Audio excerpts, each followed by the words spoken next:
մենք ունենք Հարավկովկասյան տարածաշրջանում բազմահազարյա պատմություն, պատմամշակութային ժառանգություն ունեցող Հայաստան եւ կողքը ունենք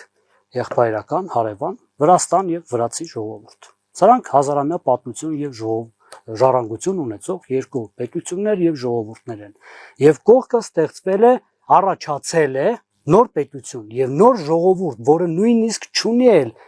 էթնանվանում, ինքնանվանում չունի։ Այս մարդիկ 20-րդ դարի սկզբին, երբ իրենք բարձրաձայնում են, թե այ գիտեք 19-րդ դարի սխանությունը մերն է, ակոյնլուների պետությունը մերն է, կարակոյնլուների պետությունը մերն է, ադրբեջանական է եւ այլն։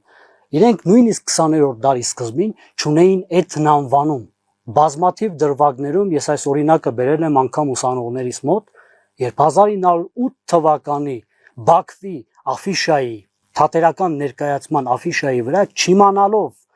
թե ինչպես ներկայացնել, թե իրենք ովքեր են եւ ինչ լեզվով է լինելու ներկայացումը, ուղղակի գրել են ներկայացում մուսուլմաներեն լեզվով։ Չկա մուսուլմաներեն